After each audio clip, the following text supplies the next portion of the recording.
Hello दोस्तों, मैं रवि कुशवाहा स्वागत करता हूं अपने यूट्यूब चैनल काव्या इंस्टीट्यूट पर। तो दोस्तों, आज हम वेक्टर का दूसरा लेक्चर स्टार्ट करेंगे। और कल हमने वेक्टर का पहला लेक्चर किया था जिसमें कुछ सदिश राशियां और अदिश राशियां और उसके कुछ प्रकार समझे थे। तो आज मैं कुछ आपके सामने कुछ क्वेश्चन लेके आया हूँ, उसके बाद आगे चलते हैं। तो क्वेश्चन क्या है पहला, कि यदि ए वेक्टर बराबर आई कैप प्लस जे कैप है तो इसका इकाई सदिश यानी कि यूनिट वेक्टर, क्या यूनिट वेक्टर एक अंक सदिश, मैंने कल पढ़ाया था तुम्हें। तो यूनिट वेक्टर क्या होगा, पहला ऑप्शन, दूसरा ऑप्शन, तीसरा और चौथा। तो देखते हैं इसका आंसर क्या होगा। इकाई सदिश निकालने के लिए हमने एक फॉर्मूला पढ़ा था कल, एन कैप इक्वल टू किसी सदिश का यानी कोई सदिश और उसके मैग्नीट्यूड का भाग लगा दिया जाए तो क्या बनता है, एक अंक सदिश बनता है। अब मान लो कोई सदिश क्या है, आई कैप है प्लस जे कैप है। अगर इसका मैग्नीट्यूड निकालेंगे तो अंडर रूट में करेंगे, अंडर रूट में एक का स्क्वायर और एक का स्क्वायर, एक और एक कितने हो जाएंगे, दो।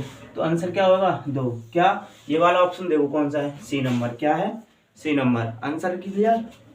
दूसरा है पृष्ठ क्षेत्रफल कैसी राशि है, यानी कि क्षेत्रफल है, एरिया है, वो कैसी राशि है, सदिश है, अदिश है, ना सदिश है, ना अदिश है और नन ऑफ दीज। तो देखते हैं क्या है। पृष्ठ क्षेत्रफल में हम एक चीज पढ़ते हैं, जैसे तुम पढ़ोगे बैद्युत फ्लक्स। क्या बैद्युत फ्लक्स फाई इक्वल टू होता है E vector dot A vector. अब देखो ये क्या है, ए वेक्टर, यानी कि एरिया कैसी राशि है, सदिश राशि। कैसी है, सदिश राशि। तो कैसी होगी, सदिश राशि। बात करते हैं अगले क्वेश्चन की, कि निम्न में से अदिश राशि कौन सी है, निम्न में से अदिश राशि कौन सी है। तो देखो कल मैंने पढ़ाया था वैद्युत क्षेत्र एक वेक्टर क्वांटिटी है। क्या, वेक्टर क्वांटिटी। चुंबकीय क्षेत्र वेक्टर क्वांटिटी, बल फोर्स वेक्टर क्वांटिटी। बचा क्या, कार्य, जो वर्क डन है वो कैसी राशि है, एक अदिश राशि है। कैसी राशि है, अदिश राशि है। अब क्वेश्चन क्लियर हो गए होंगे। अब चलते हैं कल क्या पढ़ा था और आगे क्या पढ़ेंगे। देखो कल हमने पढ़ लिया था, उनके प्रकार पढ़ लिए थे। क्या प्रकार पढ़ लिए थे, आज उससे आगे पढ़ेंगे। मान लो कल हमने एक टॉपिक पढ़ा था, क्या, एकांक सदिश। क्या पढ़ा था, एकांक सदिश। एकांक सदिश पढ़ा था, जिसे क्या बोलते हैं, इकाई सदिश। क्या बोलते हैं, इकाई सदिश। इकाई सदिश। अगर इंग्लिश की बात करो तो इंग्लिश में इसे क्या कहते हैं, यूनिट वेक्टर। क्या कहते हैं, यूनिट वेक्टर। अब देखो यूनिट वेक्टर को डिफाइन कैसे करेंगे, कल बताया था। मान लो वह वेक्टर जिसका परिमाण या मैग्नीट्यूड कितना हो, एक हो। यानी कि डेफिनेशन बनाने के लिए कि एक ऐसा वेक्टर जिसका मैग्नीट्यूड या परिमाण कितना हो, एक हो। मैग्नीट्यूड या परिमाण कितना हो, एक हो, उसे क्या कहेंगे, यूनिट वेक्टर। क्या कहेंगे, यूनिट वेक्टर। अच्छा, या दूसरी डेफिनेशन बनाने के लिए क्या कहेंगे, कि कोई भी सदिश मान लो ए वेक्टर, उसी सदिश के मैग्नीट्यूड का भाग लगा दिया जाए तो क्या बनेगा, इकाई सदिश यानी कि यूनिट वेक्टर। क्या बनेगा, यूनिट वेक्टर। अच्छा, दूसरी बात, ये डिफाइन क्या करता है, ये डिफाइन क्या करता है, तो ये डिफाइन क्या करता है, ये डिफाइन करता है दिशा को। किसको, दिशा को व्यक्त करता है। किसको व्यक्त करता है, दिशा को व्यक्त करता है। किसको, दिशा को। अच्छा, यानी कि डायरेक्शन को क्या करता है, डिफाइन करता है। डायरेक्शन को डिफाइन करता है। अब क्वेश्चन ये उठता है कि यूनिट वेक्टर होते कौन कौन से हैं, यूनिट वेक्टर होते कौन कौन से हैं। तो देखो जो आई कैप, जे कैप और के कैप, ये क्या होते हैं, यूनिट वेक्टर। क्या होते हैं, यूनिट वेक्टर होते हैं ये। यानी कि क्वेश्चन बनता है कि यूनिट वेक्टर होते कौन कौन से हैं। तो आई कैप, जे कैप और के कैप क्या होते हैं, यूनिट वेक्टर होते हैं। क्या होते हैं, यूनिट वेक्टर। अच्छा, अब जैसे ये पढ़ लिया एकांक सदिश, इसके बाद क्या पढ़ेंगे हम, इसके बाद पढ़ेंगे हम सदिशों का वियोजन। क्या पढ़ेंगे, सदिशों का निरूपण या वियोजन। सदिशों का निरूपण क्या पढ़ेंगे, सदिशों का निरूपण। क्या पढ़ेंगे, सदिशों का निरूपण। तो देखो सदिशों का निरूपण कैसे पढ़ेंगे। सदिशों का निरूपण दो प्रकार से होता है। कितने प्रकार से, दो प्रकार से। याद रखना, सदिशों का निरूपण कितने प्रकार से होता है, दो प्रकार से। नंबर एक होता है ग्राफीय विधि, नंबर एक ग्राफीय विधि, और नंबर दो गणितीय विधि। नंबर दो गणितीय विधि। क्या, गणितीय विधि। बात करते हैं कि ग्राफीय विधि क्या होती है और गणितीय विधि क्या होती है। ग्राफीय विधि क्या होती है और गणितीय विधि क्या होती है। सदिशों का निरूपण ग्राफीय विधि में कैसे करते हैं और गणितीय विधियों में कैसे करते हैं। तो ग्राफी विधि मैंने तुम्हें पिछले बताई थी कि ये मान लो कोई एरो है, इसकी ये क्या है डायरेक्शन, ये क्या है डायरेक्शन है ये, ठीक है। ये इसका क्या है टेल और ये इसका क्या है हेड, यानी कि ये सिर है और ये क्या है पूंछ, ठीक है। अब इसका ये क्या है इतना इतना मैग्नीट्यूड, क्या है मैग्नीट्यूड।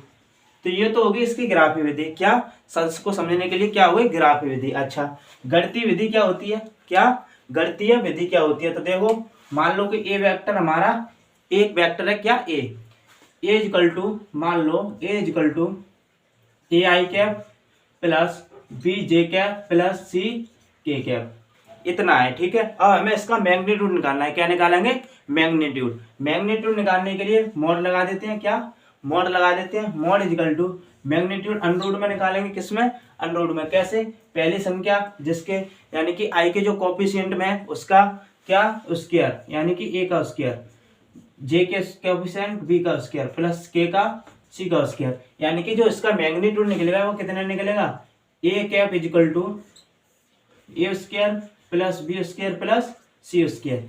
ये तो हो गई तुम्हारी किस क्या गणितीय विधि, क्या हो गई गणितीय विधि। अब क्वेश्चन को देखते हैं, क्वेश्चन कैसे हिट करेगा। मान लो एक एग्जांपल है कि A cap equal to A vector equal to 2i cap plus 5j cap plus minus 4k cap. इसका हमें क्या निकालना है परिणामी, क्या निकालना है परिणामी सदिश, क्या निकालना है परिणामी सदिश। अब देखो इसका क्या निकालना है परिमाणी सदिश।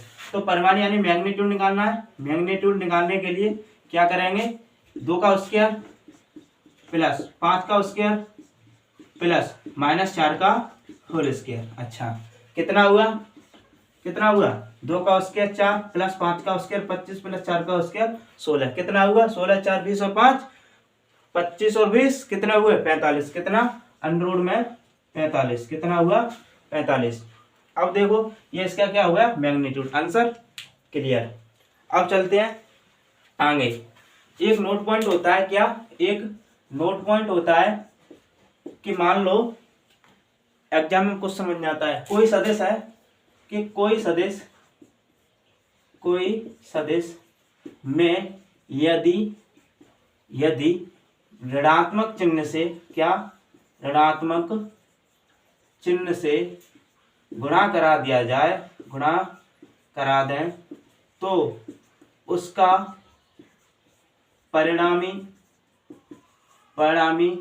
नो चेंज बट डायरेक्शन क्या हो जाती है चेंज, क्या डायरेक्शन चेंज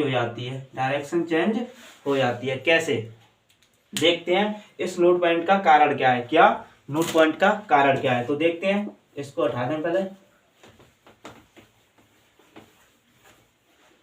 देखो ये क्या कह रहा है कि अगर कोई सदिश है उसमें नेगेटिव साइन से अगर गुणा करा दिया जाए तो उसका परिमाण तो नो चेंज रहता है, यानी magnitude no change but direction change हो जाती है। कैसे, मान लो कि ए वेक्टर है, क्या ए वेक्टर है 2i cap plus J cap, 2i cap plus J cap, ये हमारा कोई सदिश है। अब इसमें मल्टीप्लाई किसका नेगेटिव साइन का करके देखते हैं परिमाण चेंज होगा या डायरेक्शन चेंज होगी। तो मान लो हमने इसमें मल्टीप्लाई कर दिया किसका नेगेटिव साइन का, किसका नेगेटिव साइन का मल्टीप्लाई कर दिया, ठीक है। अब देखो माइनस का 2i कैप माइनस का जे कैप हो गया ना, कितना हो गया माइनस का 2i कैप माइनस का जे कैप। अब इसका मैग्नीट्यूड निकालते हैं, क्या मैग्नीट्यूड निकालेंगे तो अंडररूट में -2 का होल स्क्वायर प्लस -1 का होल स्क्वायर। तो देखो -2 का कितना हुआ 4, कितना हुआ 4 और 1 का 1, कितना हुआ अंडररूट में 5। अगर इसका भी हम मैग्नीट्यूड निकालते तो कितना निकलता 5, क्योंकि 2 का स्क्वायर 4 और 1 का स्क्वायर 1 यानी कि 5। तो देखो मैग्नीट्यूड तो चेंज हो नहीं रहा, क्या मैग्नीट्यूड तो चेंज हो नहीं रहा, दोनों में कितना सेम है, लेकिन बट डायरेक्शन दिशा चेंज होगी, क्या डायरेक्शन चेंज होगी। इसमें नेगेटिव साइन है, इसमें पॉजिटिव साइन है, तो अपोजिट में हो गए, दोनों एक दूसरे के अपोजिट में हो गए, डायरेक्शन चेंज हो गई कि नहीं हुई।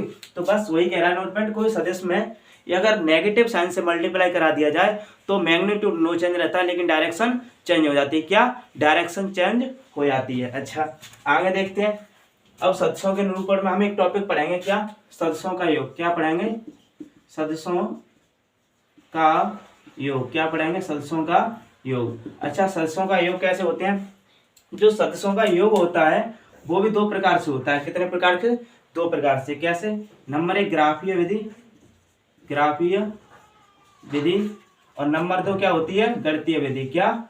गणितीय विधि। यानी कि नंबर एक ग्राफीय विधि, नंबर दो गणितीय विधि। अच्छा, ग्राफीय विधि क्या होती है? हम सबसे पहले इसमें क्या पढ़ेंगे? ग्राफीय विधि। क्या पढ़ेंगे? ग्राफीय विधि। तो इस नोट पॉइंट को मैं हटा दूं, नोट पॉइंट। देखो, सबसे पहले क्या पढ़ेंगे? ग्राफीय विधि। क्या पढ़ेंगे? ग्राफीय विधि। अच्छा, ग्राफीय विधि में हम एक टॉपिक पढ़ेंगे, ए पॉइंट, क्या? त्रिभुज नियम। क्या पढ़ेंगे? त्रिभुज नियम। त्रिभुज नियम पढ़ेंगे।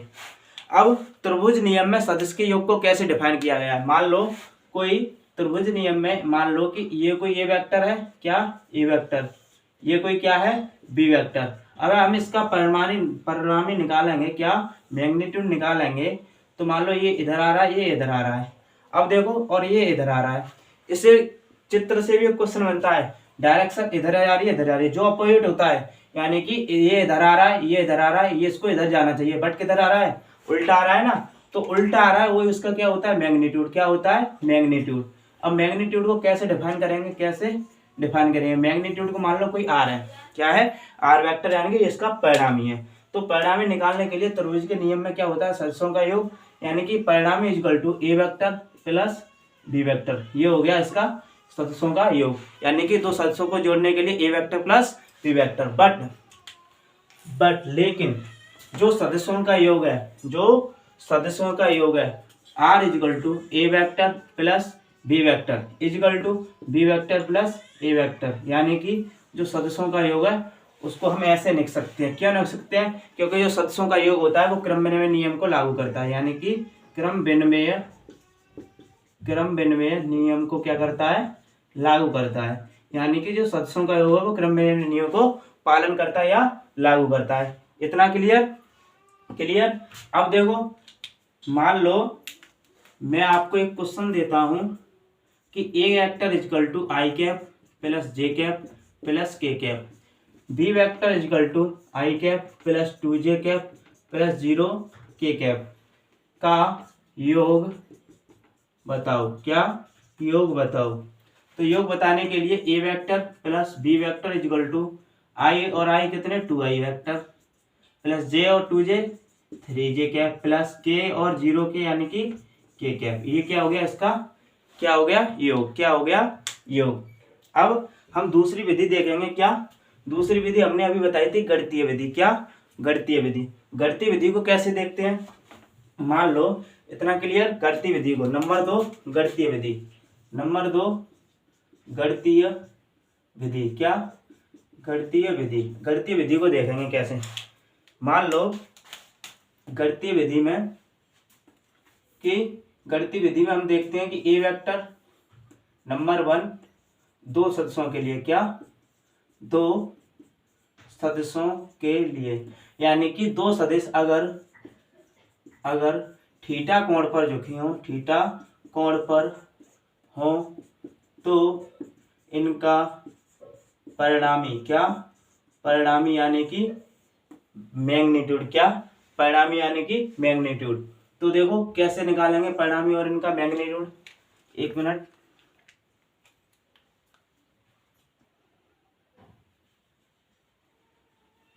देखो कैसे निकालेंगे। मान लो कि आर वेक्टर बराबर, इसका एक फॉर्मूला होता है, अंडर रूट में A square plus B square plus 2ab cos theta. क्या? 2ab cos theta. इसका मान लो, अब हम इसको फॉर्मूले को डिफाइन करेंगे कि जो आर बराबर ए अंडर रूट में A square plus B square plus 2ab cos theta होता है, उसको कैसे कैसे डिफाइन कर सकते हैं, कहाँ पर मैक्सिमम कहाँ पर मिनिमम होगा। तो देखो ये फॉर्मूला था, अगर दो सदिश थीटा कोण पर झुके हों तो उसका परिणामी क्या होता है? आर बराबर अंडर रूट में A square plus B square plus 2ab cos theta, 2ab cos theta. ये क्या होता है? इसका फॉर्मूला। अब देखो इसकी कितनी कंडीशन बन सकती हैं? Special point. क्या? Special point. Special point number 1, special point number 1, मान लो पॉइंट नंबर 1, जब थीटा इक्वल टू 0, यानी कि किस में हो, समांतर में, किस में,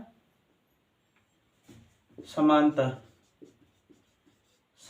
में हो, किस में, समांतर में हो, तब परिणामी कितना होगा। तो देखो थीटा इक्वल टू कितना है, 0 रखेंगे वहां पर। Theta equal to R equal to under root में A square plus B square plus 2ab cos 0, क्या, cos 0। R equal to A square plus B square plus 2ab into cos 0 का मान कितना होता है, 1 निकले ना, चूंकि कॉस 0 इक्वल टू 1, कितना, 1 मल्टीप्लाई 1। तो R equal to under root में A square plus B square plus कितना हुआ, 2ab। तो आर इक्वल टू ये किसका, ए प्लस बी का whole square, A plus B का होल स्क्वायर से अंडर रूट हट जाएगा, क्या बचेगा, आर मैक्सिमम प्राप्त होगा, क्या, ए प्लस बी, क्या, ए प्लस बी मैक्सिमम होगा, और किसका होगा, पॉजिटिव का, किसका होगा। यानी कि पूछ सकता है कि दो सदिश अगर थीटा कोण पे झुके हो तो उसका परिणामी सदिश अधिकतम कहाँ पे होगा, तो थीटा इक्वल टू 0 पे क्या होगा, अधिकतम यानी कि मैक्सिमम होगा, और पॉजिटिव का होगा। नंबर 2 कंडीशन कहती है इसकी, नंबर 2 कि जब थीटा इक्वल टू 90 यानी कि लंबवत हो, क्या, लंबवत हो, तो क्या करेंगे, तब परिणामी कितना होगा, तब परिणामी तो देखो R equal to under root में A square plus B square plus 2ab cos 90, क्या, cos 90। अब देखो R equal to under root में A square plus B square plus 2ab into cos 90 0, कितना, cos 90 0, यहाँ पर लिख लेना cos 90 इक्वल टू 0, क्या, 0। तो यहाँ पर क्या बचेगा, R equal to A square plus B plus B square, ये तो 0 हो गया। अब ये 90 होगा तब क्या होगा, डायरेक्ट ए स्क्वायर प्लस बी स्क्वायर, यानी कि दोनों सदस्यों के वर्ग करो और उनको जोड़ दो, तो क्या होगा, 90 की कंडीशन फॉलो हो जाएगी। अच्छा, तीसरी कंडीशन क्या कहती है, तीसरी कंडीशन कहती है जब थीटा इक्वल टू 180 यानी कि विपरीत हो, एक दूसरे के कैसे हो, विपरीत हो, तब परिणामी कैसे निकालेंगे। तो देखो परिणामी निकालेंगे कि R equal to under root में A square B square plus 2ab cos 180, तो R equal to under root में A square plus B square 180 minus का 1, तो माइनस का 2ab, तो R equal to under root में ये किसका whole square, A minus B का होल स्क्वायर। तो जो इसमें कंडीशन में निकलेगा आर मिनिमम ए माइनस के B, R minimum A minus के बी, क्या निकलेगा, आर मिनिमम निकलेगा, यानी कि मिनिमम होगा कितना, ए माइनस के बी। यानी कि जब थीटा इक्वल टू 0 यानी कि समांतर की कंडीशन हो तो मैक्सिमम निकलेगा कितना, A plus B. Theta equal to 90 हो तो कितना निकलेगा, R equal to A square plus B square, और 180 होगा तो कितना होगा, आर मिनिमम होगा कितना, ए माइनस के बी। इतना क्लियर, यानी कि जो तीनों पॉइंट है स्पेशल क्लियर। क्वेश्चन डायरेक्ट पूछेगा, क्या पूछेगा, डायरेक्ट पूछेगा। अब यहाँ से देखेंगे हम एक बहुभुज का नियम होता है, किसका, एक बहुभुज का नियम होता है, वो कैसे होता है। इतना क्लियर,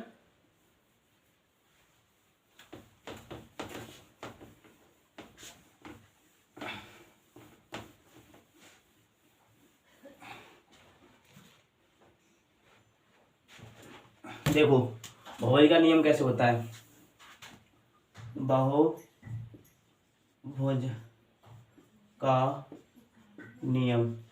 बहुभुज का नियम कहता है कि दो या दो से अधिक अगर सदस्यों को जोड़ें, दो या दो से अधिक सदस्यों को जोड़ें तो वो क्या कहलाता है, बहुभुज का नियम। जैसे मान लो आर, परिणामी निकालने के लिए R equal to A vector plus B vector plus C vector plus D vector plus E vector, क्या, ई वेक्टर, ये क्या हो गया, बहुभुज का नियम हो गया। क्या हो गया, बहुभुज का नियम। यानी कि दो या दो से सदस्यों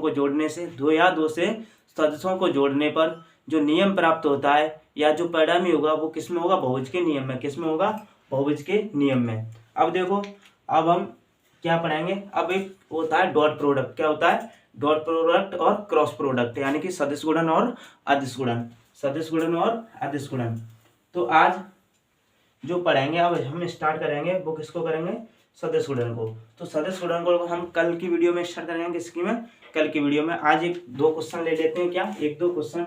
मान लो एग्जांपल के लिए मैं कहता हूं कि A vector equal to I cap plus 5 J cap plus K cap, और B vector equal to 2i cap plus J cap plus minus K cap. तो सदिशों का योग बताइए। क्या, सदिशों का योग ज्ञात करो। तो कैसे निकालेंगे सदिशों का योग, कैसे निकालेंगे। मान लो कि A vector plus B vector निकालना है हमें। क्या, A vector plus B vector. तो आई कैप और 2i कैप कितने होंगे, 3i कैप। आई का आई में प्लस, जे का जे में प्लस और के का के में प्लस। तो मान लो 5j और यहाँ पर जे कितनी है, एक 5 और एक 6, यानी कि 6j कैप। यहाँ पर कितनी है, प्लस का एक और वहां पे माइनस का एक। प्लस और माइनस कैंसिल, कितना हुआ, 0 के कैप। तो इसको हटाओ। तो जो इसका ये निकल आया वो कितना निकला, 3i cap plus 6j cap. मान लो यहीं पे कह देता है सदिशों का योग और उसका परिणामी बताओ। सदिशों का योग करके उसका परिणामी बताओ। तो सदिशों का योग हो गया। अगर इसका परिणामी पूछ लेता, क्या मैग्नीट्यूड पूछ लेता, तो कैसे होते, 3 का स्क्वायर 9 प्लस 6 का स्क्वायर 36। तो कितना हो जाएगा, कितना हो जाता, यानी कि 36 और 9 कितना, 45। कितना, 45। कितना हो जाता, 45। तो इसका परिणामी कितना हो जाता, 45। अच्छा, दूसरा क्वेश्चन। मान लो ए इक्वल टू क्या दे देता, ए इक्वल टू दे देता ए स्क्वायर नहीं, मान लो 5i cap plus 2j cap plus 6k cap. तो इसका परिणामी क्या होगा, तो इसका परिणामी क्या होगा, परिणामी क्या होगा, परिणामी यानी कि क्या निकालना है, मैग्नीट्यूड। क्या निकालना है, मैग्नीट्यूड। मैग्नीट्यूड निकालने के लिए क्या करेंगे, magnitude mod equal to under root में क्या, 5 का स्क्वायर कितना 25 प्लस 2 का स्क्वायर 4 प्लस 6 का स्क्वायर कितना 36। कितना 36। अब बात करते हैं इसको ऐड करने की। तो कितने हो गए, ऐड करके देखो, ये कितने हो गए 40 40 और ये कितने 25। 40 और 25 कितने हो गए 65। कितने 65। तो इसका मैग्नीट्यूड जो निकला वो कितना निकला, अंडर रूट में 65। कितना, अंडर रूट में 65। Clear, clear. अब हमने क्वेश्चन को देखा और आज क्या पढ़ा था, एकांक सदिश को डिफाइन किया और सदिशों का निरूपण ग्राफी विधि और गणितीय विधि में कैसे कैसे होता है, और सदिशों के योग को समझा, सदिशों को योग को समझा, योग सदिशों के योग की तीनों कंडीशन को समझा, कहाँ पर मैक्सिमम और कहाँ पर मिनिमम होता है। कल क्या पढ़ेंगे, सदिशों का अंतर। क्या पढ़ेंगे, सदिशों का अंतर और क्रॉस प्रोडक्ट या डॉट प्रोडक्ट्स में से एक टॉपिक पढ़ेंगे, एक टॉपिक पढ़ेंगे। क्योंकि डॉट प्रोडक्ट और क्रॉस प्रोडक्ट में लगभग से 30 से 40 क्वेश्चन बनते हैं। कितने में 30 से 40 क्वेश्चन। मैं आपको एक एक क्वेश्चन बना के बताऊंगा कि कहाँ से कैसा क्वेश्चन पुटअप होता है। तो आज के लिए इतना ही, कल देखेंगे कल के लेक्चर में कितना होता है। तो थैंक यू, जुड़े रहिए हमसे। हमारे यूट्यूब चैनल को सब्सक्राइब कर लीजिए और वीडियो पर लाइक शेयर एंड कमेंट करके बताइए कि हमारी कहाँ पर गलती हो रही है। तो थैंक यू, जय हिंद, जय भारत।